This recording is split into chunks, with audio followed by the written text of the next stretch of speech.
As a counselor through the years and working with people in a wide variety of issues and personal matters, I have often found that it has been the most difficult to work with someone who is solely, totally focused on their life, their problems, their needs, their desires, to the total exclusion of every other person in their life. The focus is only upon them.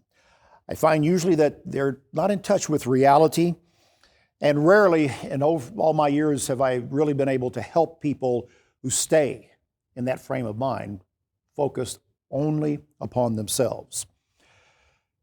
There's a parable that Jesus told about this important lesson, I think, and how we approach God, how we understand ourselves when we pray to God, especially in a time of trial when we may be bringing our needs and legitimate requests before God.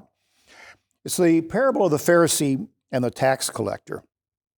And it says here that he told this parable to some who trusted in themselves that they were righteous and treated others with contempt. Two men went up into the temple to pray, Christ said. One was a Pharisee, the other a tax collector. Two opposite peoples in Israel.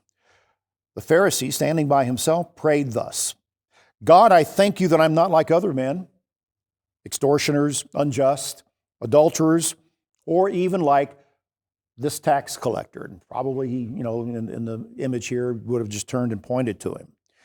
The Pharisee went on, I fast twice in a week, and I give tithes of all that I get.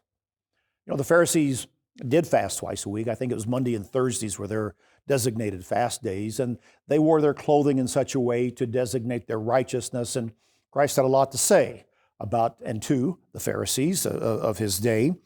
He goes on in this parable.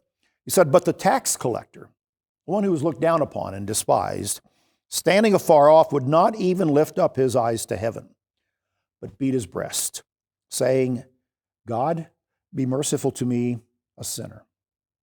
I tell you, Christ then said, this man, the tax collector, went down to his house justified rather than the other. For everyone who exalts himself will be humbled, but the one who humbles himself will be exalted. The Pharisee prayed only about himself, his righteousness, completely on himself, his deeds, his self-justification. As I said, that's what they were all about, outward expressions. But they were also out of touch with reality. They were focused only on themselves and their very self-centered view of life, of God, and whatever relationships they had, it was really drawing it all to themselves. The tax collector, he was humble. And that's what Jesus is saying. Whoever humbles himself will be exalted. Humility is a choice. It is a choice we accept. It's a choice that we make in our life to step down, to take the back seat, to not always strive and to be on the front row.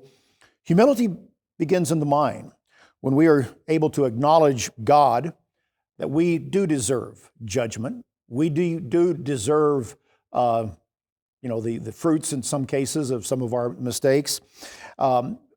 It's good that we get grace, and it's good that we understand that, but sometimes we recognize, we're getting better than we deserve, as the saying goes.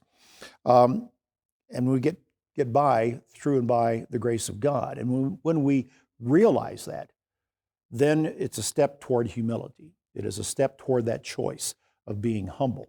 And it changes our whole reality because it puts ourselves upon the grace of God, His mercy, His tenderness, and therefore impacts how we think about and how we look toward other people. And therefore our prayers are not as selfish, and our requests before God are going to be heard with a better chance of that as we humble ourselves. That's the example, not to be like that Pharisee. Think about that. Think about your reality, about yourself and our relationship to God, the grace, the mercy, the forgiveness that we get, undeserved, but given freely by God. And let that humble us. Choose that humility. That's BT Daily. Join us next time.